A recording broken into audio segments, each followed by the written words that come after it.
Hello, BookTube. I've got a fun video for you today because it's gonna be I don't know what month it is, March reading wrap up. And I read a lot of books and I'm going to tell you about them all. We got the physical books here, but I've got a list on my phone and I'm going to be telling you about the ebooks and audiobooks that I listened to and read. So the first one here is The King Elfland's Daughter, which I read. I can't remember what book club. Oh no, it was Roger's Cheaper Book Club, and I this was my first Lord Dunsany, and I loved it so much. It did drag a bit towards like the end in the middle, like that in between there, but for I was gagged at how much I liked it because me and fantasy can be so hit and miss, and if I ever see Lord Dunsany out in the streets, I'll pick it up happily because I really enjoyed it and I'm so happy I did. Next, again, we're following Tessa Bailey. I read the AU or Pair Affair, and this was the next book in that series she's doing, whatever. And it was such a letdown for me. I never liked hockey romances. I've never read one. I want to like hockey romances, but this one just sucked. And it's even worse than Icebreakers. It's worse than Pucking Around for me. This was like a bad Tessa Bailey book for me. And that's sad because I loved Fangirl Down so much. I was addicted. I loved it. But I'm going to keep going because, you know, I love Tessa Bailey at the end of the day. And I want to read more of her. Next, we have The Getaway by Jim Thompson. This was for Randy Ray's book club. Loved it. I rarely read like crime fiction novels, so this was such a treat. It was something new, and I loved it so much. I was engaged. I wanted to know what happened next. I couldn't put it down, and if I ever see it in person, I'm picking it up. So those were some. Then I read two Ned Kelly related books. Mrs. Kelly, the Ned Kelly's mum's book, and Kate Kelly's book, which was his younger sister, and both of them were such letdowns. I don't think they were well written at all, and there was a lot of like implied conversations that we don't know if it happened. But anyway, it just was a letdown, and I want to move on and forget about it. Next, in terms of ebooks, I read The Question of Canon by Dr. Michael Kruger. Loved it. This was for Faith and Books Theological Book Club. Loved it. Very short. Talking about the canon of the New Testament. It's iconic. If I ever see it, I'm buying it because I loved it so much. And then one of my friends told me, because it was March, and it was like manga March, and so I read my first manga book, Gyo. It's like the giant fish, and like there's a World War II, and it's like nuclear power gone wrong, and I loved it. I thought it was really sweet. Then I read Frankenstein, also by John D. Ito, and I loved it. I didn't like it as much, but I did enjoy the short stories at the end. I thought they were better than the actual Frankenstein, like, graphic novel. But yeah, so I liked that too. And for Steve's book club, he done Elizabeth, a biography of Her Majesty the Queen by Sarah Bradford. I read this throughout the entire month, loved it. It was such Sarah's prose was so lovely. I loved I can't even describe it. I just loved her pacing. I love her descriptions. It made Queen Elizabeth II feel human, and like it just felt natural, and I loved it so much. And again, if I see it, I'm picking it up. So those were like the ebooks and whatever. So now we have the physical books, and there's a lot here, and most of them are classics. No, all of them are classics pretty much.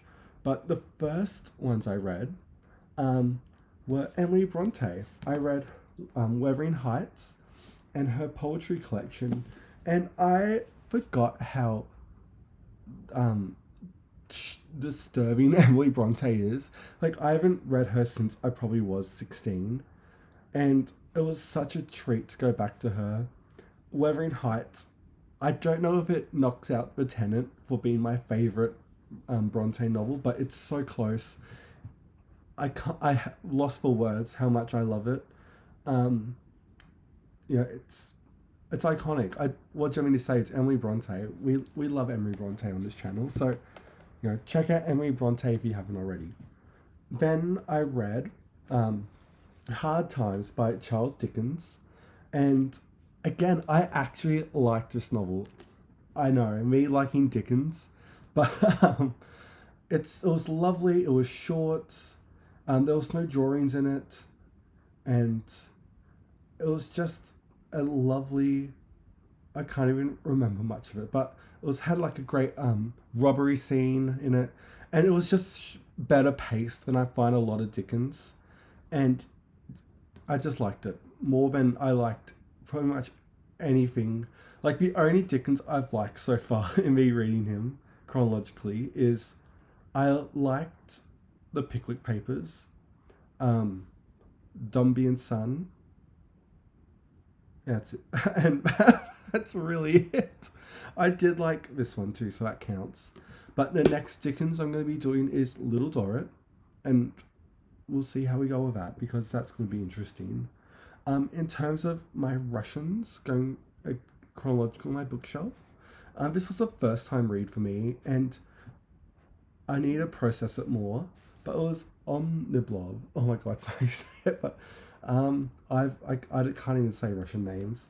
But yeah, I read this for the first time. It's not my favorite Russian novel, if I'm being a bit honest. I did love the ideas, like the main idea of the story and how he's like lazy and like it was very relatable and iconic. But it's not my favorite Russian, and I feel like if I probably found a nicer translation, maybe I like it a bit more. But I did all in all enjoy it because I get along with most Russian authors. And speaking of famous Russian authors, I also reread The House of the Dead by Dostoevsky. This was not soothing reading. It was intense, confronting, and it's not my favorite Dostoevsky, but it is um, very nice. It's a worth a read if you haven't. But it is very confronting and about probably the most important book, like prison literature, like probably the most famous one I'd say maybe. But yeah, check it out if you haven't. Then I read Madame Bovary and Sentimental Education, but I forgot to pull out Madame Bovary, and so I just have Sentimental Education, whatever it is here. I didn't like Madame Bovary as much as I expected to on a reread. It just never clicked with me as much. I think it's because I don't like the fallen woman trope a lot. Like, or at least the way Flaubert does it, I feel like he's so preachy. And that's how I felt about Sentimental Education, even though I felt like this was a better novel than Madame Bovary. And yeah, I do really like Sentimental Education. I thought the characters were lovely. It's very romantic in the sense of larger than life. And I feel like Flaubert doing historical fiction, I kind of like a bit more. Like I did like his shorter other novel. I can't remember the name of it, but yeah. So I read those two as well, and I still think Sentimental Education is my favorite Flaubert novel. And then let's go into someone else a bit different. For Sarah Abukashnitter, she read Rebecca by Daphne Dumas in um, March Mystery Madness, and I was doing was it chapter a day, and I was having such a blast that I got halfway through the month and I was like, yeah, I'm finishing this, and I read it the rest of it in the afternoon, and again I read this first as a teenager, loved it so much, holds up, amazing mystery novel, and if you haven't read it, pick it up because it is well worth a read. Um, there's some controversial ones next, but let's go for this author next. I read fully my first two William Faulkner novels. I read Intruder in the Dust. Oh, and then Light in August, and they were such a letdown to me. I just oh my, I can't even describe how much I rolled my eyes at this. I like his plots. Like if you just describe his plots, they sound really interesting, but his writing is just so I don't make it's bad. It's rough. It's oh, it done absolutely nothing for me. And yeah, I'm honestly thinking of getting rid of these just because I didn't like them at all. I felt empty, free. I wasn't gripped at all. Like it's been so I can't even tell you the plots anymore because I all I remember was just how shocked I was at the writing quality. Insane. I am doing As I Lay Dying and The Sound and the Fury in April because I may as well keep going because I only have two of these novels I own left. But yeah, these two sucked. I was extremely let down and shocked in how much people love these books. Speaking of controversial, um, for I finally started the Proust read along Proust 2025. I'm not going in any like following their schedule. I'm like, oh, I'm already behind. But I did read the first volume, Swan's Way, and I don't get it. For me, Proust just it's on a different wavelength for me, and his writing just does nothing for me. I don't like that dreamy. It's not even it's kind of stream of conscience, but it's the most extreme version where I can't even tell you the plot because I literally don't know what happened, because it's so just not focused, and it just did not work for me. But because I own the rest of the novel in all its volumes, I'm going to keep going. And yeah, maybe I'll like it as I keep going. But for now, it was such a letdown. And you always hear about Proust changed my life. I literally felt empty reading this book. It done nothing for me. This whole time, I was like, I could be reading Virginia Woolf because Virginia's way better. Um, anyway, moving on from those two, I did read for oh my god, I can't even remember what it's called now. But anyway, for big mammoth what I can't even remember mammoths whatever. Um, I know this technically didn't count because of the page is a bit like the page length isn't 800, but we'll be quiet about that. Shh. The Magic Mountain by Thomas Mann. I read this over the course of like 2 weeks. I really worth its hype. Worth its hype. I'm sorry I ever doubted you, Thomas. Like, yeah, it's a Magic Mountain. Like, what do you mean to say? It's so lovely. The prose, the characters are lovely too. I always think of like I can summarize my thoughts through Joshua Kribo's video where he talked about the Magic Mountain. So if you want to know my thoughts, just watch him because I literally had the same opinions as he did, but very much worth its hype. Do I think it's the best novel of the 20th century? Maybe, maybe not. I think I need to think about that more. But no, I can finally say I've read The Magic Mountain. And we have two more left here. When I did lose my voice somewhere through this month, and I got annoyingly a bit sick, whatever. And I was like, I want something fun because I was stuck reading Faulkner. I was in the middle of Light in August, and I was like, I am not feeling well. I am not gonna sit on the couch before work and literally slog through Faulkner. And I wanted something fun. I wanted an adventure novel, and so for a reread, this is like my third time reading this, and it's 20,000 Leagues Under the Sea by Jules Verne. Iconic. I just never get sick of Jules Verne. Um, I can't even tell you how much I love this book. This could have been the size of like Les Mis, and I would have not complained.